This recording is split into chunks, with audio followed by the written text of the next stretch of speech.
Cancer एक ऐसा शब्द जिसको सुनकर हर किसी को डर लग जाता है।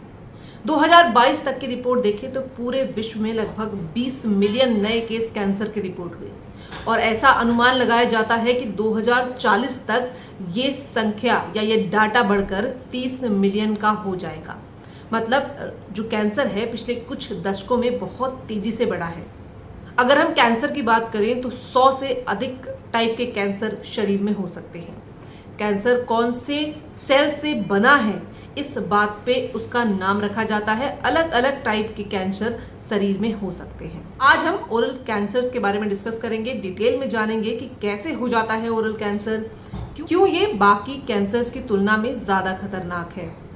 अगर हम कैंसर की बात करें तो सबसे पहले बेसिक समझते हैं कैंसर का।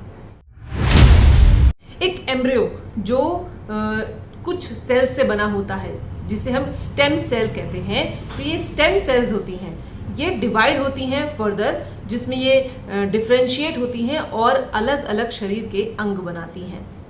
जब स्टेम सेल या फिर किसी भी लेवल पे सेल्स के डीएनए में म्यूटेशन हो जाता है, उसमें चोट लगती है, सेल बदल जाती है, तब सेल की ग्रोथ को रोकना मुमकिन नहीं होता शरीर के लिए और अनकंट्रोल्ड सेल की ग्रोथ होती है जिसे हम कैंसर कहते हैं। आम भाषा में सेल का डीएनए बदल गया, अब वो लगातार बढ़ते ही जा रही है।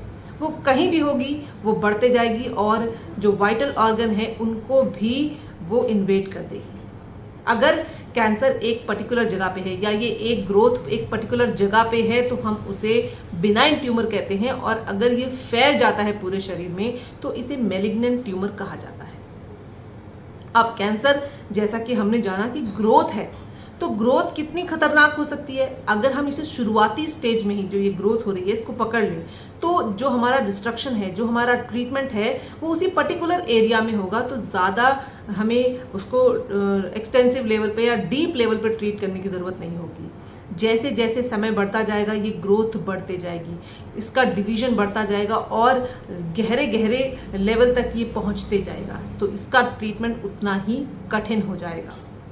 कैंसर का ट्रीटमेंट इसी बात पे निर्भर करता है कि वो कहाँ पर हुआ है, उसकी ग्रोथ अभी कितनी हुई है, कौन सी स्टेज का कैंसर है।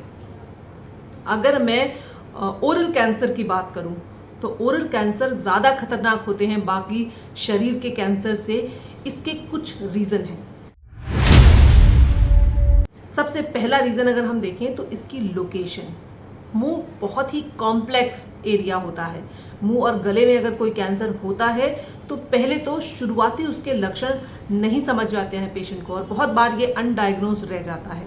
पता चलता है जब एडवांस स्टेज में ऑलरेडी कैंसर पहुंच चुका होता है, तो यहीं से इसकी कॉम्प्लेक्सिटी शुरू हो जाती है कि ये एडवांस स्टेज में ही हमें पता चलता है। दूसरा, बहुत एग्रेसिव होता है, बढ़ता बहुत तेजी से है और डीप बढ़ता है। सारे वाइटल ऑर्गन्स हैं वहाँ पर और अगर थोड़ा सा भी डीप बढ़ा तो हमें उसको ट्रीट भी उसी तरह से करना होता है।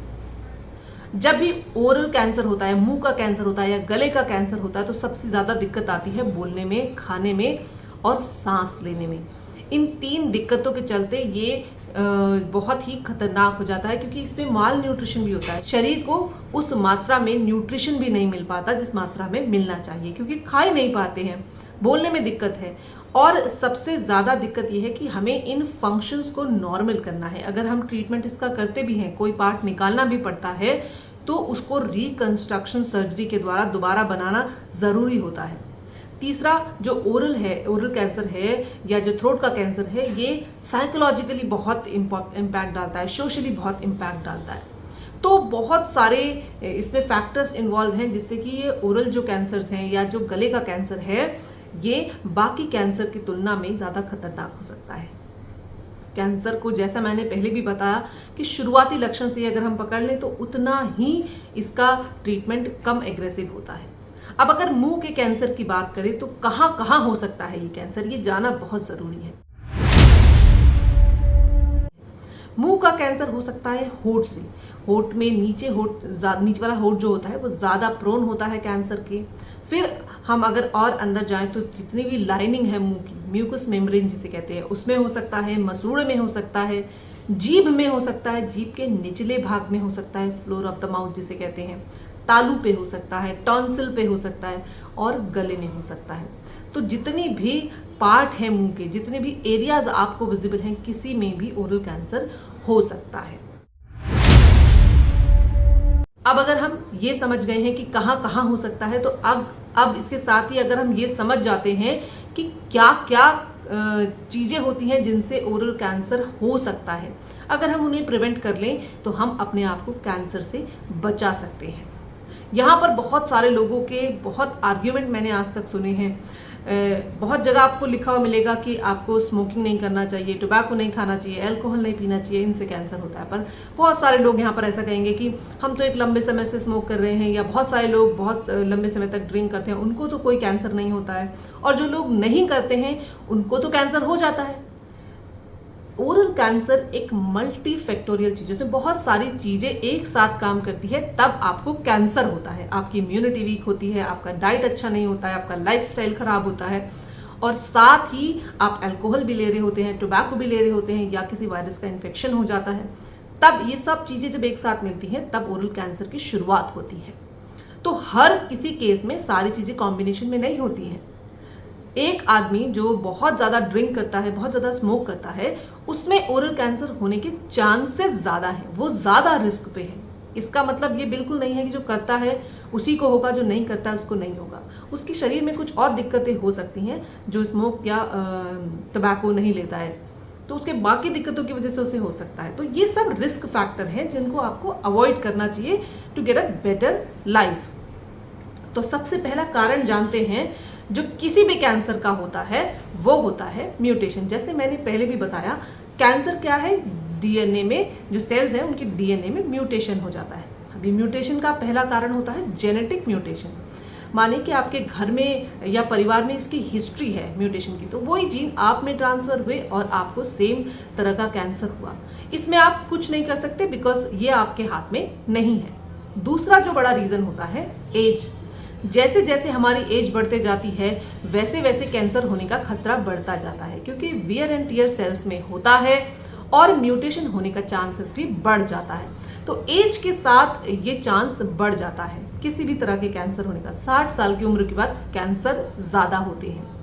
तीसरे रीजन की अगर हम बात करें तो वो होते हैं एनवायरमेंटल फैक्टर, या फिर हम इसे कह सकते हैं एक्सटर्नल फैक्टर, जिसमें हम बाहर से कुछ ऐसा ले रहे हैं जो हमारे शरीर को स्टिमुलेट कर रहा है, जिसकी वजह से म्यूटेशन हो रहा है और हमें कैंसर हो सकता है।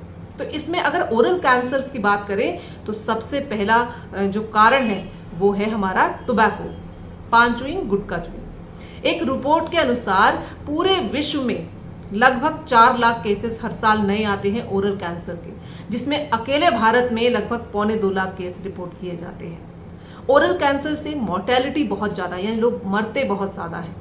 अगर भारत में देखें तो ये रेट इतना हाई क्यों है, क्योंकि यहाँ पर पान, तंबाकू, गुटखा, अल्कोहल, बहुत सारी चीजें बहुत ज्यादा मात्रा में लोग कंज्यूम करते हैं। इसके बाद बांग्लादेश है, उसके बाद पाकिस्तान है।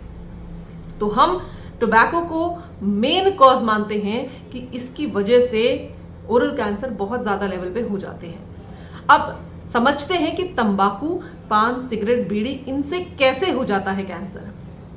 तंबाकू अगर आप लेते हैं, किसी भी फॉर्म में लेते हैं, तो इसमें से निकोटिन रिलीज होता है, तार रिलीज होता है और बेंजीन रिलीज होता है। ये तीनों चीजें अपने आप में कार्सिनोजेनिक हैं।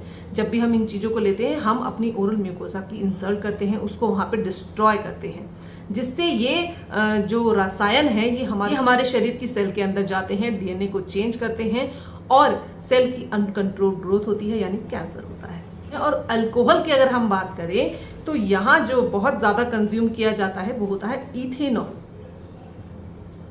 इथेनॉल जब हमारे शरीर में जाता है तो वो एसिटल्डिहाइड में कन्वर्ट हो जाता है। ये एसिटल्डिहाइड ही कार्सिनोजेनिक होता है। इसी से जो होता है हमारे शरीर में कैंसर होता है। दूसरा, जब हम ज्यादा मात्रा में अल्कोहल लेते हैं तो हमारे मुंह का जो सलाइवा है ये कम बनता है।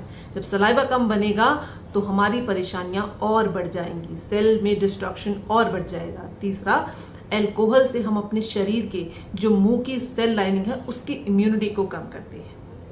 तो ये 2 मेन कॉज होते हैं। जो अकेला तंबाकू लेता है उसको मानिए कि 10% चांस है, जो अल्कोहल लेता है उसको मानिए 10%, और जो दोनों साथ में लेता है अब मिला के उसको 20% चांस हो गए कैंसर होने के।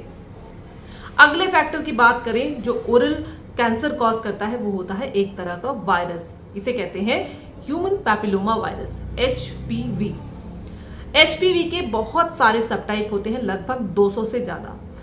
HPV के 2 जो सब टाइप होते हैं, HPV 18 और 16, ये इंपॉर्टेंट रोल प्ले करते हैं कैंसर में। तो 2 ये जो सब टाइप है, इनकी वजह से ये HPV वायरस शरीर में हमारे कैंसर कॉज करता है। ज्यादातर केसेस में HPV जो हमारे गला है और मुंह के निचले भाग में, इन दोनों भाग में कैंसर कॉज करता है। अब ये वायरस हमारे शरीर में आता कहां से है? ये वायरस हमारे गले तक या हमारे मुंह तक पहुंचता है ओरल सेक्स की वजह से। तो जो भी लोग एक से अधिक पार्टनर रखते हैं या फिर गलत तरीके से यौन संबंध बनाते हैं, उनमें इस वायरस के संक्रमण का चांस ज्यादा होता है। ह्यूमन पैपिलोमा वायरस को प्रिवेंट करने के लिए वैक्सीन भी लगाई जाती है, तो सही समय पर वैक्सीन लगवाना इसका बचाव का एक तरीका हो सकता है। दूसरा, अगर हम बात करें और क्या कारण होते हैं ओरल कैंसर के, तो वो होते हैं हमारे इल फिटिंग डेंचर, या जैसे हमने कोई डेंटल ट्रीटमेंट कराया और वो लंबे समय तक हमारी म्यूकोसा को इरिटेट करता रहा।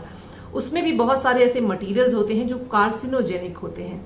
जैसे बहुत सारे लोग रोड साइड में जाकर जो डेंचर है उसको फिक्स करवा लेते हैं, वो भी एक कारण है। तो इस तरह से क्रोनिक जो इंसल्ट होती है हमारे म्यूकोजा की, या क्रोनिक जो इन्फ्लेमेशन होती है, उससे भी कैंसर होने का चांस बढ़ जाता है। गलत खाना, बहुत बार हम ऐसे प्रोसेस्ड फूड खा रहे होते हैं या बहुत कलर्ड फूड खा रहे होते हैं जिसमें बहुत सारे कार्सिनोजेनिक जो केमिकल्स होते हैं वो मिले होते हैं, जो कि हमारी म्यूकोजा को खराब करते हैं और उसमें कैंसर कॉज करते हैं। तो ये इतने सारे जो मैंने फैक्टर बताए, इसमें से बहुत सारी चीजें लोग रेगुलर इंटरवल पर कर रहे होते हैं। अब किसको कैंसर होगा? जो बहुत लंबे समय तक ये सारी चीजों का अत्यधिक सेवन करेगा, साथ में उसकी इम्यूनिटी बहुत कम होगी, साथ में उसकी डाइट बहुत खराब होगी, तो उसको सबसे ज्यादा चांस होगा ओरल कैंसर होने का।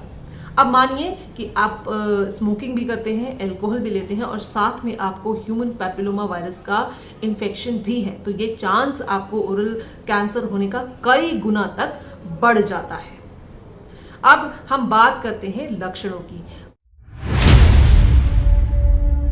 ओरल कैंसर से होने वाली मोर्टेलिटी यानी मौतों का कारण ये होता है कि ये अर्ली स्टेज में डायग्नोस ही नहीं हो पाते हैं, इसके सिम्टम्स पकड़ ही नहीं पाते हैं बहुत सारे लोग, क्योंकि ये बहुत नॉर्मल सिम्टम्स होते हैं। कोई अल्सर बना और बहुत लंबे समय तक वो हील नहीं हुआ, गले में खराश रही, खाने में डिफिकल्टी थी, कोई ग्रोथ हो रही थी जिसको हमने देखा नहीं, अनदेखा कर दिया, या कोई पैच बना जिसे हम डायग्नोस नहीं करवा पाए या हमारी गलती की वजह से वो छूट गया। तो यही कारण होते हैं एडवांस स्टेज में जो जाके हमें पता चलता है कि ओरल हमें कैंसर हो गया है। तो करना क्या है और लक्षण क्या आते हैं? करना ये है कि हर दिन 2 मिनट अपने मुंह की स्क्रीनिंग करनी है। कोई नया पैच अगर दिखाई दे, कोई लक्षण दिखाई दे, कोई गांठ दिखाई दे, खाने में डिफिकल्टी होती हो, कान में दर्द होता हो, या कोई ऐसी प्रोस्थेसिस आपने पहनी है जो आपको चुभ रही हो लंबे समय से, ऐसे सभी लक्षणों को आपको डॉक्टर को चेक कराना है, अपने डेंटिस्ट के पास रेगुलर विजिट लेना है, खुद से ओरल स्क्रीनिंग करनी है। कुछ भी नया अनयूजुअल दिखाई देता है उसी समय अपने डेंटिस्ट को विजिट करना है। Early diagnosis is very important, और जो ट्रीटमेंट होते हैं कैंसर के वो आपके लिए बहुत आसान हो जाएंगे अगर ये बिल्कुल अर्ली स्टेज में ही इसको हमने चेक कर लिया। अपनी डाइट को इम्प्रूव करें, एंटीऑक्सीडेंट लेना बिल्कुल ना भूलें। हरी फल सब्जियों में बहुत अच्छी मात्रा में एंटीऑक्सीडेंट होते हैं जो कि कंटिन्यूसली कहीं अगर जीन में कुछ डिस्ट्रक्शन हो गया है, कुछ म्यूटेशन हो रहा है, तो उसे रिपेयर करने का काम करते हैं। तो अच्छी डाइट इसका बहुत अच्छा सोल्यूशन है। बहुत सारी सेलिब्रिटीज को बहुत सारे तरीके के कैंसर होते हैं और आपने देखा भी होगा कि वो इससे लड़ के इससे जीत जाते हैं। कैंसर से लड़ना आसान नहीं होता है, बहुत सारे फैक्टर्स इसमें इन्वॉल्व होते हैं, पर अगर आप हिम्मत रखें तो ये मुमकिन है। अगर कभी आपके आसपास या किसी को आपको पता चलता है ओरल कैंसर है तो उसे मोटिवेट करें। एक अच्छी लाइफस्टाइल से हम होने वाले कैंसर को प्रिवेंट कर सकते हैं। आई होप कि आपको ओरल कैंसर से रिलेटेड काफ़ी डाउट क्लियर हो गए होंगे। फिर भी अगर कोई डाउट हो तो कमेंट करके हमें ज़रूर बताएं। मिलते हैं अगले वीडियो में, तब तक के लिए नमस्कार।